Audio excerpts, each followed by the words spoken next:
All right, guys. So Jon Stewart sat down for an interview with Arkansas Attorney General Leslie Rutledge. And it's about how Arkansas has cracked down on trans healthcare, I think particularly for the youth. Now, he's going to go back and forth here. He's going to question her aggressively. And, you know, you guys determine how well you think she handles the questions. But curious to check this out, and I'll break it down as we go here.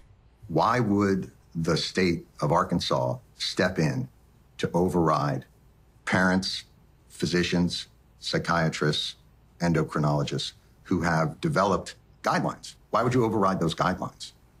Well, I think it's important that all of those physicians, all of those experts, for every single one of them, there's an expert that says we don't need to allow children to be able to take those medications. That there are many instances where... But you know that's not true.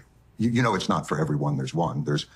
These are the established... Well, I don't know that that's not true. I don't know that... Then why would you pass a law then if you don't know that that's true? Wouldn't you? Well, I know that there are doctors, and that we had plenty of people come and testify before our legislature who said that we have 98% of the young people who have gender dysphoria, that they are able to move past that, and once they have the help that they need, no longer suffer from gender dysphoria. 98% without that medical treatment. That's an incredibly made-up figure.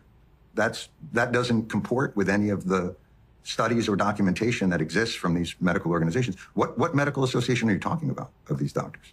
Well, we have all of that in our legislative history, and we'll be glad to provide that to you. I don't have the name of that off the top of my head. I know it's something that... You don't have the name of the organization that off the top of my head. Oh, okay. But yes, we have all of that cited in all of our briefs. You're suggesting that protecting children means overriding the recommendations of the American Medical Association, the American Association of Pediatrics, the Endocrine Society. We don't have enough data. We don't have enough to show that these drugs are effective and that these children are better off, and that we should encourage these. Or it's not enough for you. Let me try and flip it a different way and see if maybe this can help. In Arkansas, if you have pediatric cancer, and obviously we all want to protect children, I think we established that earlier, whose guidelines do you follow for pediatric cancer? Well, I think if my child, who is 4, if I was faced with that terrible decision, then I would be speaking to my doctor. And if my doctor recommended something that I disagreed with, then I would get a second opinion. And that's what I believe that these parents need to make sure that they're encouraged to get numerous opinions when they're talking about an irreversible step. You're not letting them. The state's not saying, get another opinion. What they're saying is, you can't. What you're actually saying is the opposite. No, that's actually not at all what the state said. The state simply... Okay, all right. So let me just jump in here to break it down a little bit for everybody, like the different positions that are on the menu.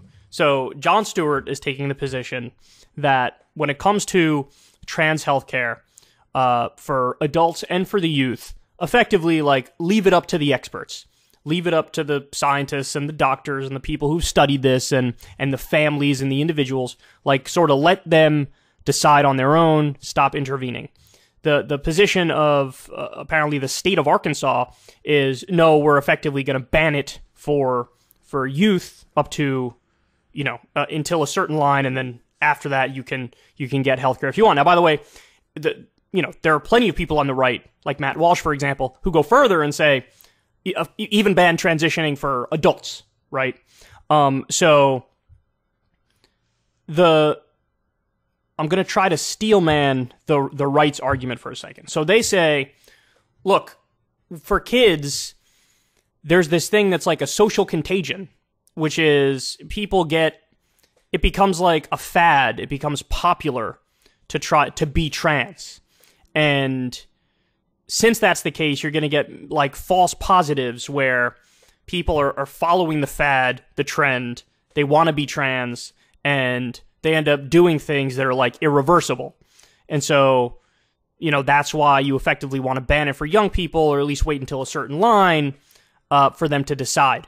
Now, having looked into what actually happens with trans youth, it's the right doesn't really understand what happens in terms of the healthcare that trans people can get when they're young. So they don't do bottom surgery for kids. They don't do it. What they will do in some instances is top surgery, but that's for, like 14, 15, 16, I guess, in that range. But for youth, what they will allow, again, after consultation with experts, and like basically a little bit of a waiting period, they will allow you, puberty blockers is one thing, and then also hormones. So that's what's allowed for kids. They don't really do bottom surgery for kids. That's the way it works. Now, the law in Arkansas is, my understanding is, it's not just banning like bottom surgery, which again doesn't happen. It's saying you can't even use puberty blockers, even if it's agreed upon by experts, and you can't use hormones. Now, by the way, the puberty blockers are effectively 100% reversible.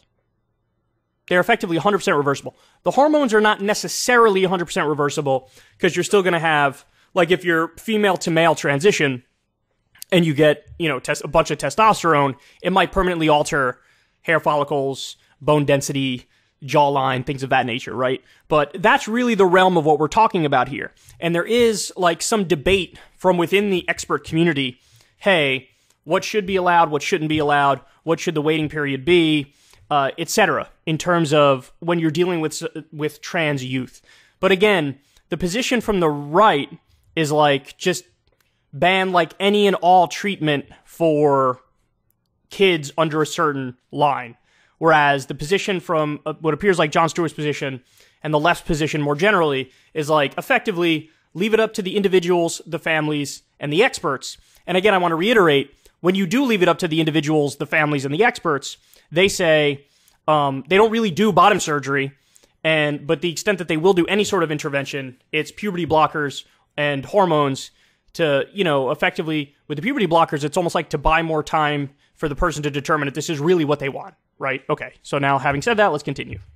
They said that you cannot perform these procedures, and so parents should get another opinion, and children should want to have another opinion. But that's not... Because again, these are 9, 10, 11, 12 So if your 12-year-olds. child is suffering from pediatric cancer, and the state comes in and says to you, they recommend chemotherapy, but we're not going to let you do that. You can't. We think you should get a different opinion, and here's the organization we think you should get the opinion from.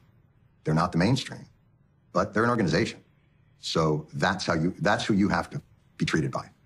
Does that sound like something you would accept? I think that's a very extreme example. That's not at all in line with what we're talking about. We're not saying that at some point, because when you have cancer, it literally is, and particularly pediatric cancer, and having friends that have lost children to pediatric cancer, having a 4-year-old, I'm sure. I've got some bad news for you. Parents with children who have gender dysphoria have lost children to suicide and depression. They absolutely because it's have. acute. And so these mainstream medical organizations have developed guidelines through peer-reviewed data and studies. And through those guidelines, they've improved mental health outcomes. So I'm confused why you follow AMA guidelines and AAAP guidelines for all other health issues in Arkansas, because we checked, but not for this. It's simply saying, let those young people who are facing gender confusion and dysphoria, allow them to become adults and to make that decision. Allow a child to be a child. So here's where we have our... Okay. I will say this. There is a paradox, though. There is a little bit of a catch-22 when it comes to trans youth, which is if they go through puberty, right, that could heighten their dysphoria and make it much worse, right? So if you are born biologically male, but you're female, you're trans, if you go through puberty as a man, go from a boy to a man, that by definition is going to make your dysphoria worse, because you're heightening the contradiction between your identity and your physical reality.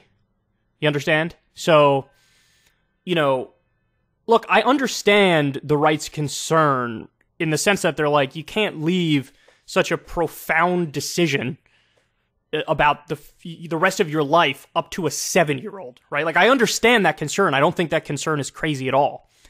But particularly when it comes to trans issues, there is a paradox there.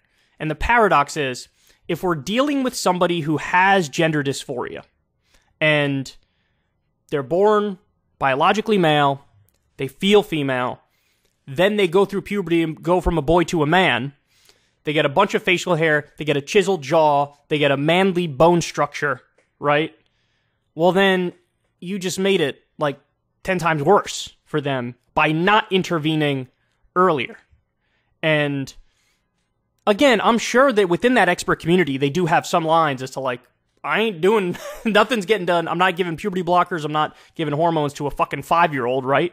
But when you talk about dealing with experts on this and you're in the 14-year-old range, 15-year-old range, in an instance like that, what's the right thing to do? Should you just have a broad rule of like, no, you cannot make this decision until you're older? Or do you have a more like case-by-case approach to determine what makes sense and what doesn't make sense and adjust based on the evidence in the individual cases? So anyway, that's just some food for thought for everybody. Our crossroads. You've made the determination that protecting these children means not giving them access to the guidelines and care that have been designed by medical and mental health professionals for children expressing gender dysphoria. And I'm asking you again, what are your qualifications to step in and say, no, keeping you from that care is protecting you. You've made that determination. Well, these are irreversible decisions that these children at these young ages... Again, that is not necessarily true because they don't do bottom surgery on young people. So the interventions are either puberty blockers or hormones. So, and puberty blockers are 100% reversible. Hormones are mostly reversible, but there can be some lingering side effects. So that's not, what she's saying there is not exactly accurate. Are making, or that their They're parents not are making making. a decision. You're making it sound like a 9-year-old walks into a doctor's office and says, give me some testosterone. And the doctor goes, oh, thank God, because we're wanting to create an army of transgenders because we're crazy. And they go right in like... No, we passed a law to protect the children in Arkansas, and I think that's what is important. Again, the medical community disagrees with you that Well, that's not all of the protecting medical children. community. Who doesn't? We have had experts testify here in Arkansas. Okay, from what medical organizations? Well, we have all of those in our briefs, and I apologize that I wasn't prepared to have a Supreme Court argument today in front of you, but I... What did you expect with Jon Stewart interviewing you? What did you expect? You expect him to agree with everything you did? We are going to have arguments on this case Right. When the time comes. So I want to see the entire interview. I guess the debate the debate boils down to a few things, but one of the things that's like at the crux of the debate is, to what extent do you think this social contagion idea is real? So that's the right's main contention, is this idea that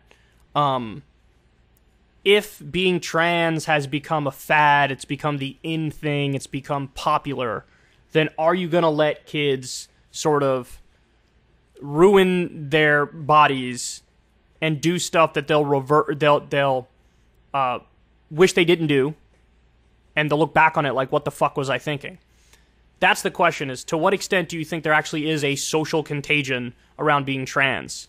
And my instinct on that has always been that there isn't much of a social contagion, because I don't think people approach stuff like this willy-nilly. I don't think doing medical interventions to change your gender are something that somebody would like casually do. I think that in most instances, the people who go down that path are people who are dealing with genuine dysphoria. And so to do some sort of medical intervention would allow them to ameliorate whatever sort of psychological ills they have as a result of, you know, effectively being in the wrong body, you know?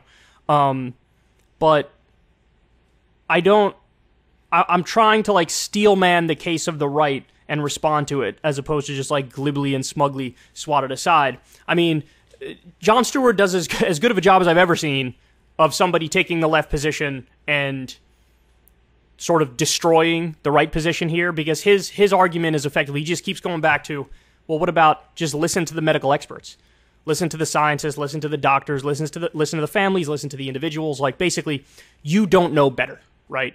And my guess is, if you talk to Jon Stewart, he'd say, there absolutely is no social contagion. There absolutely is no situation where kids are like being trans just to be trendy and just to fit in or whatever. But again, the most important point to me comes back to this fact. And Crystal did a whole bunch of research on this not too long ago, because she had done a monologue on it. And in her research, she uncovered that they don't do bottom surgery for kids. So now, by the way, if they did, I would pump the brakes, and I'd be like, I don't know about that, man. I don't know if that's the best path of action. We can't say for every other thing you need to be a certain age in order to be old enough to make the decision, but for this major decision, you do need to, right? Like, that would be extreme. But if you're talking about not doing bottom surgery for kids, but doing basically minor medical interventions in certain vetted circumstances, well, then all of a sudden it's a totally different conversation. And I understand that, and I'm with it. And I do tend to more align with Jon Stewart's argument, which is like, yeah, leave it up to the experts, the scientists, the doctors, the individuals, and the families. Let them make an informed decision, and take it from there, you know? And again, there is argument, there is debate, and this is something Crystal uncovered when she was doing a deep dive into this. There is a debate among the experts as to what are the proper lines, what is the proper waiting period, just how much vetting do you do, and I think all that is healthy. I do.